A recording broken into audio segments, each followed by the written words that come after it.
Hi there, welcome to this mixing tutorial for Son 2 Unit Standard.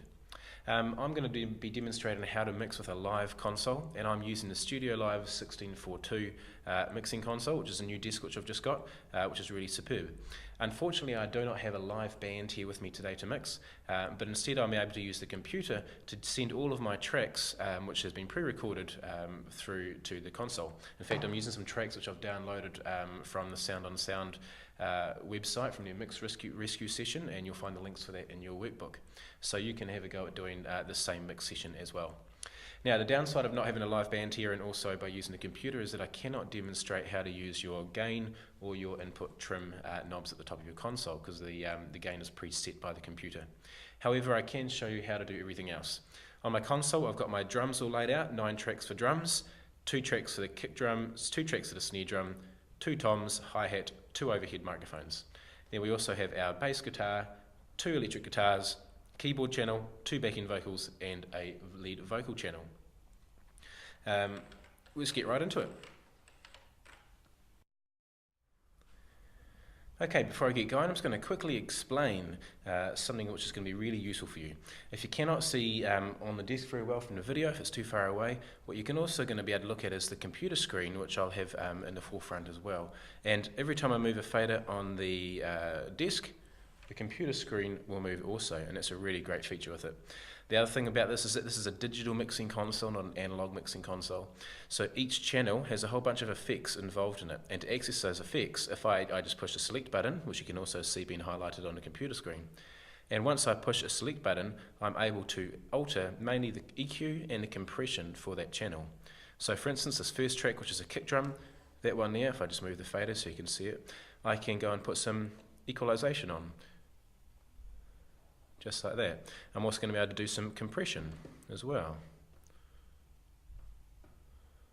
And so you can see all the faders moving there, which is really great. Anyway, I'll just clear all that and move it back to it. And so here we go. Let's have a listen to the track that we're going to be working with.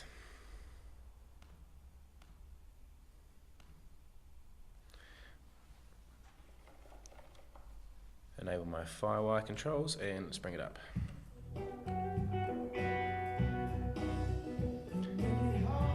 Just going to try and get a general mix, a general nice balance straight away, starting with everything from the vocal.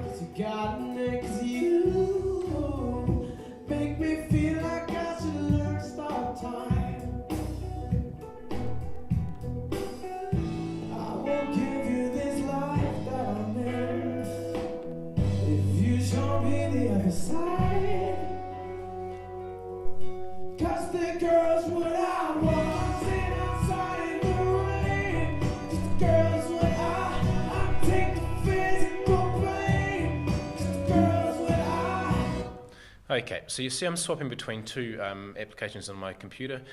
This is called Capture. This is the software which is sending all the audio back to the desk, and this is the Universal Control software which can show my mixer settings, and I'll try and leave it on this one most of the time. Alright, so I've just kind of got a general, real basic rough mix, and the thing I always try and start with mixing is the vocals. Of course, if you're in a live mixing situation and you're doing a sound check with a band, there's no particular order you need to start the sound check with, just start with whoever's ready. And the purpose of that is to try and get the EQ and maybe a bit of compression roughly set for the band. I'm not doing that in advance, I'm going to try and do it in as we go. So I'm kind of sort of a situation like what I do inside a DAW, a digital audio workstation such as Pro Tools or GarageBand, and it's sort of live. So anyway, I'll go through one by one and just show you what we're going to do with the EQ and compression on each channel. Of course, you may not have compression available to you, but you will have EQ available to you on your mixing console. And while my mixing console may look a little bit flasher than what you might be working with, or possibly not, in terms of the EQ side of it, it's going to be nothing which your mixing console cannot handle.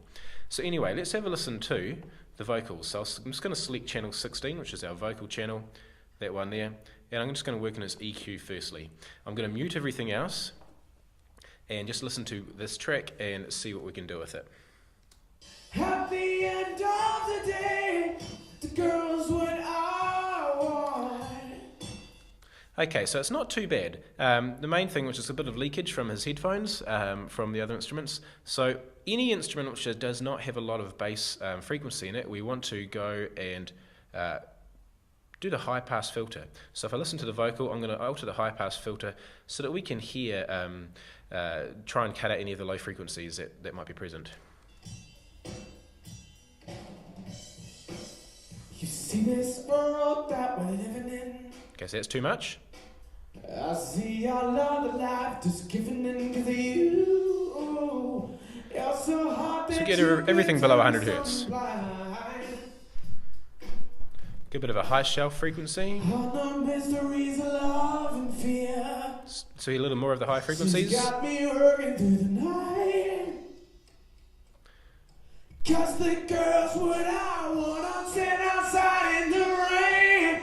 'Cause the girls what I take the Okay, now I found a frequency which I don't particularly like, which is 660 hertz, which I suppose I should be doing it as a low mid one, but I've just got it set it here on 660 hertz. And what I did is I turned my gain of my EQ up. You can see it in the computer. Turned my gain way up, and then I swept through the frequencies until it sounded its worst. And I found it was really kind of nasal and boxy there. So I'm going to now, as I listen to it, as I'm playing back, I'm going to now turn that back down to negative values and try and get rid of that kind of nasty sound that was there. physical pain. 'Cause the girls what I, at the end of the day, the girls what I want.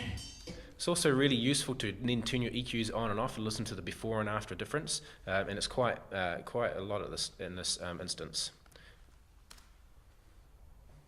Cause the girls what I, So without at it, the end of the day, and that's with it. the girls what I really hope this is coming through in the recording. What I've done is I've set up a couple of microphones in the room trying to record the PA sound, and so hopefully it's really, the difference there is as obvious to you as what it is to me.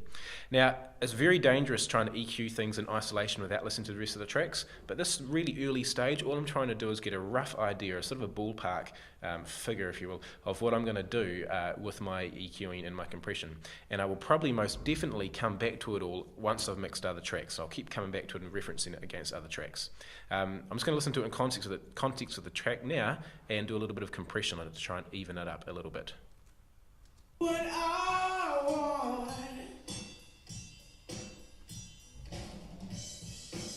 You see this world that we're living in. Probably a bit too much. I see all of the life just I'm going to put in an auto attack and release. you. You're so hard that Got you around about can 3 turn dBs of some cut going on now.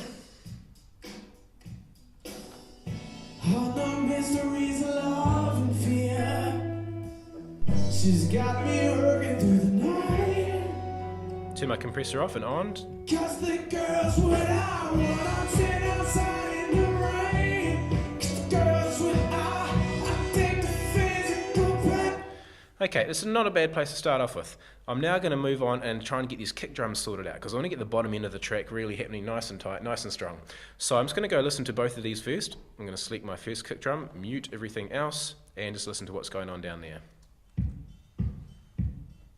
So there's one kick drum. Here's the other. That one's a little bit fuller sounding. This one's got a little bit of a good attack on the front of it, so this must have been the close mic, and this must have been the mic that was a bit further away from it. Which is probably a luxury you wouldn't have in most live situations because there would just be too much leakage for you to be able to use a microphone that's further away. But because we've got them here, we'll use them. Okay, now the track on channel 1, kick drum, I quite like the attack on the front of that, so I'm going to compress it and make it nice and strong. So I'm going to turn the compressor on, bring my threshold down, turn it reasonably high, about 4 to 5 to 1. I'm just going to give an auto attack and release at the moment. I find on this desk it actually works pretty well, and it's much quicker. Okay, we've got about 60 dB of gain reduction. Make up for it with a bit of gain, maybe put a bit of limiting on too actually. Might be a bit too much, let's listen to it the rest of it. No, that's not good, let's go back to here. I will give you this life that was sitting outside in the rain. 'Cause the girls what I take the physical pain. 'Cause the girls. Okay, next thing I do with it though is I'm also give it a little bit of an attack in this mid-range because that's really what I'm going for here is a mid-range attack.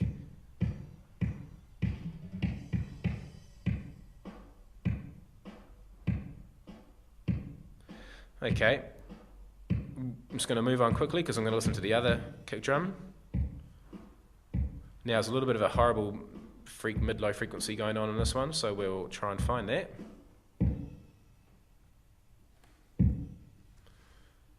Go back to there.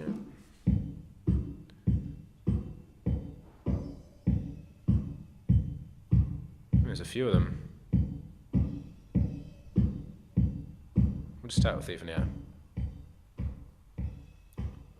Makes it a little less boxy sounding. Let's listen to the two together. Okay, seems that it's got a good bit of punch. I might just put a little bit of compression on this other kick drum as well though. Not as much though, just a gentle kick drum, auto attack. And a little bit of gain makeup.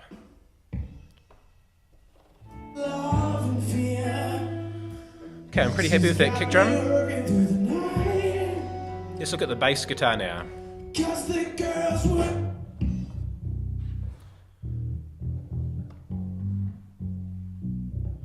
Now, once again, problem with a lot of basses have, really uneven sustain on a tone, and also uneven attack from what the bass player is playing. So we're getting some limiting and some auto and a bit of...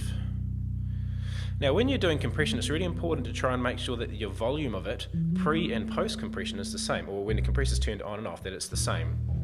So you're hearing the actual compression, not just a difference in volume, because your ears like to fool you. Anything you hear louder, you generally like more, but it may not actually be appropriate for the balance. Okay, so I'll just back off my gain makeup a little bit, make it nice and even. Higher ratios needed.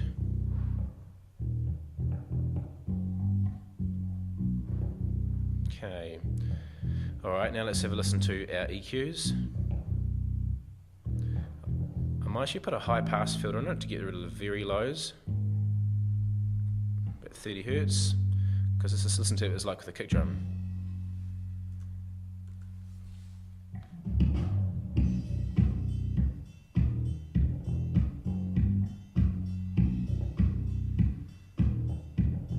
A little too strong in the low mids for me, so I'm just going to turn the low mids on.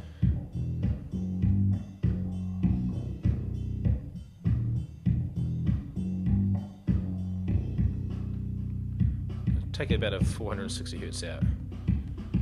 See what that sounds like for a chorus.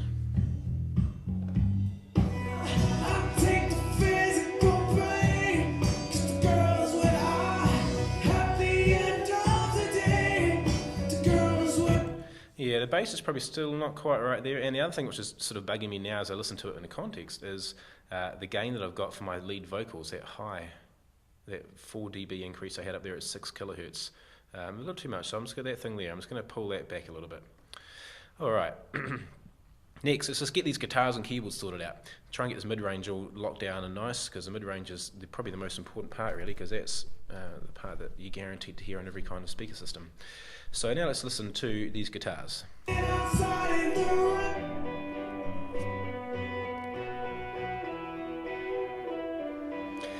Now I'm going to actually pan them off a little bit.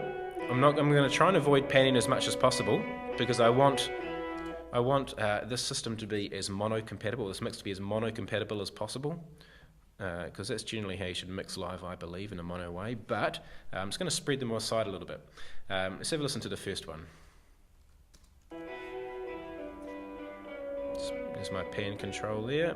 Just move that a little bit. Now, big difference in volume between the guitar and the chorus, and in this kind of section here where it's more of a muted thing. Now that's good, but it also makes it difficult in terms of the context of a mix to hear. So that's where we're going to do a bit of compression to try and even out these differences, and I'm going to squash it quite a bit. No, it doesn't sound as nice at the moment.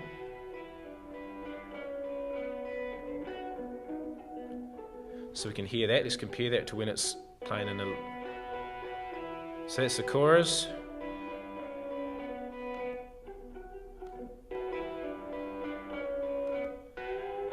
So in terms of our volume there, we're sounding a bit better. So let's listen to the rest of it.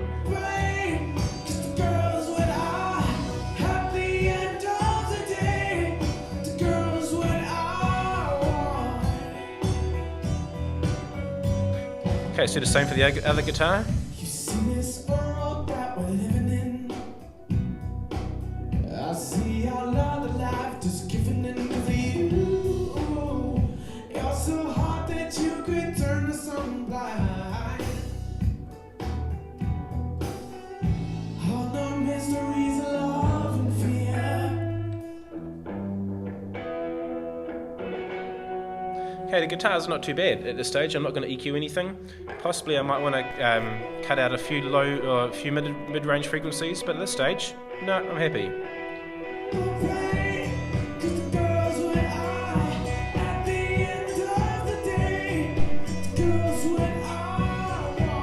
Let's get these vocals again.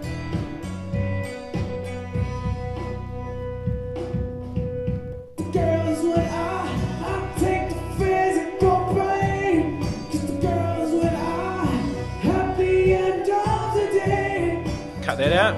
Cutting out 385 Hz.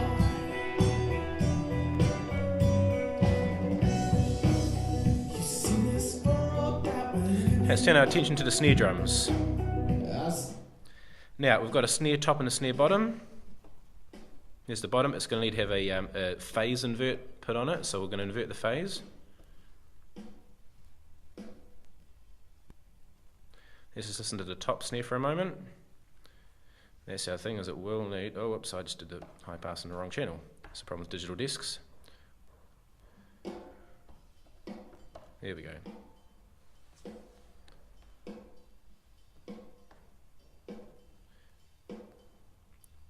High passing it.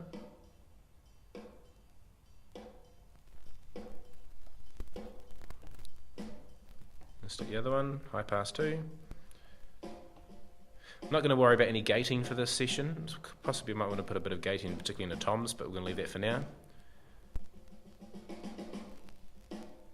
Funny little ring going on in this.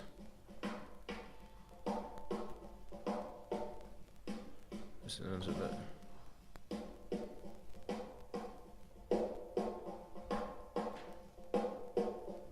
You around about there?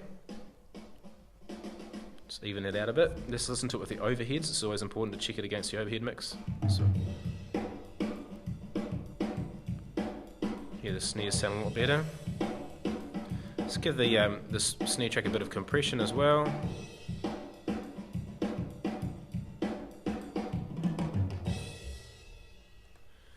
Check that.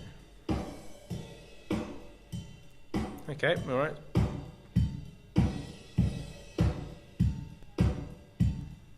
Good, let's quickly look at the hi-hats. Definitely going to need a high-pass filter in it. And maybe just turn up, make a bit of a shelf boost. 5 kilohertz.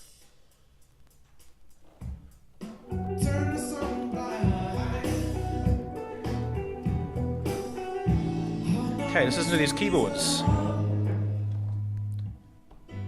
There's our keyboards there. Going to share a lot of the same frequencies as the guitars, so any EQing we need to do, need to make sure it works. Let's do a high pass on it at 75 Hz.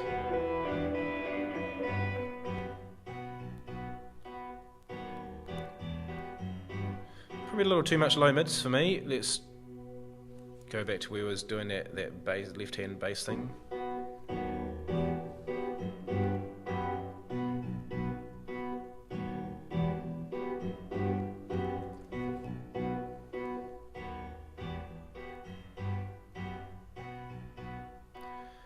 And we'll give it a bit of highs though, to make up for it. Try and get it coming through up a little bit higher. Now it doesn't sound good there by itself, but I'm hoping that now once I combine the guitars and the 2 instruments, or the 3 instruments, will complement each other quite nicely.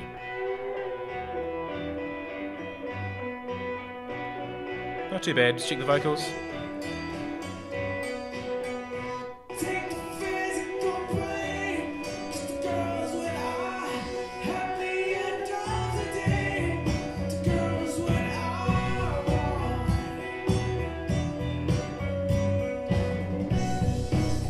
You see this world that we're living in.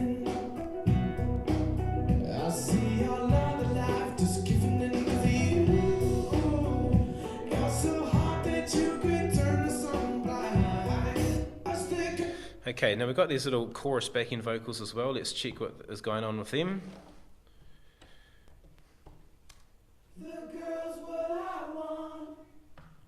Just pan them each side a little bit. Pretty muffled, not sounding too nice down low, so let's do some EQ.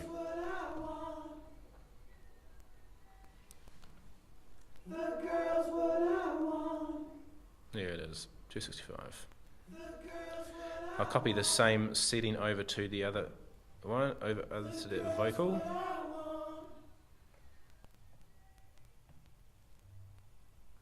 Let's sort them out, and we will compress those two vocals as well, just because we can, and we just want them to be nice and even in the background.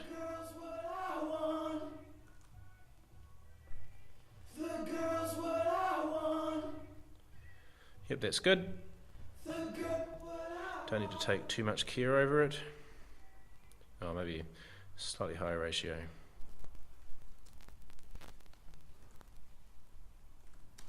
The girl's what I want. The girl's what I want. Physical pain. The girl's what I want. Now try and find the fader setting for them.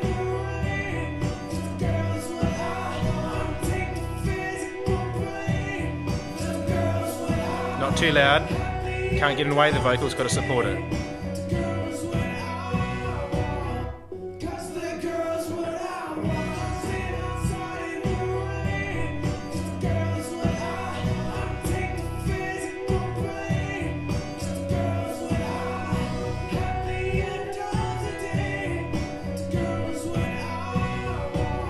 Okay, that's not too bad. The only things we haven't looked at are toms, but we won't worry about that now because we really don't have the time for it.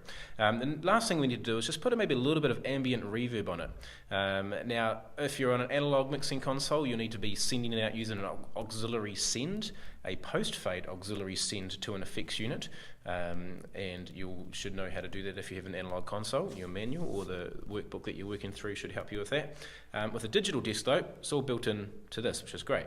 So if I want to go and put a bit of reverb onto my backing vocals and my lead vocals, I'm just going to bring up my effects mix for that, and I'm just going to turn these up as I play and balance a little bit of vocals.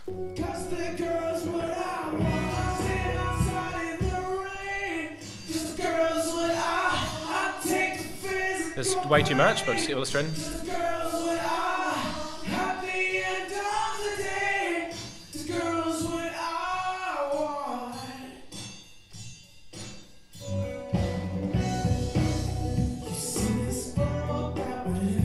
Problems with that EQ, I've got that reverb at the moment, so it's making it very sibilant. So I'll go and change my type of reverb that I'm using.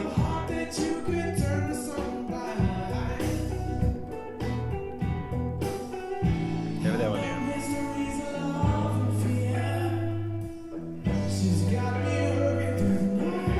A bit too much though, but it's a better, it's a nicer sounding EQ now.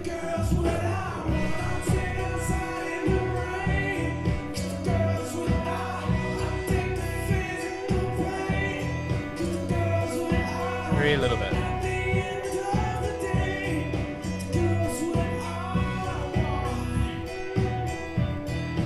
Okay, you notice I've just been working over one kind of chorus the whole time where it's a bit louder. That's just because that's going to be the real important part of the mix, but now I need to check it against the beginning particularly to see that everything still holds up and it's an effective beginning.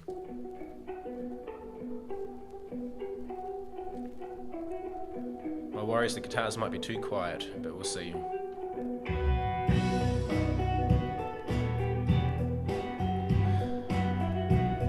Yeah, the guitars are feeling a little bit too strong in the mid-range, not feeling very nice EQ going on them there.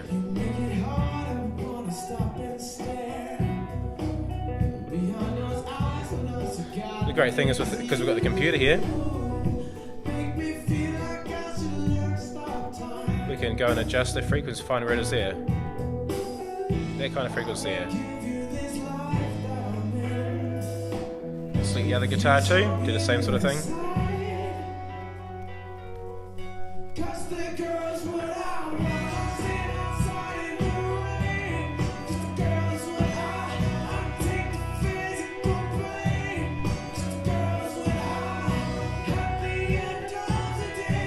So let's check at the beginning then. So a really great thing about a digital mixing desk that's connected to a computer is that you can actually control it via a laptop or even an iPad. So my iPad 2 works wonderfully for walking around a room mixing because it just a special application which everything transmits over Wi-Fi to the iPad. So you don't even have to be even anywhere near the mixing console to mix, which is great.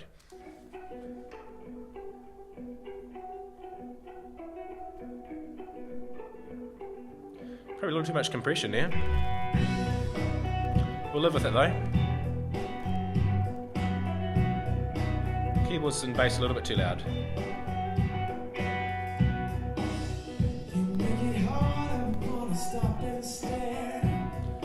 Okay, let's check the chorus.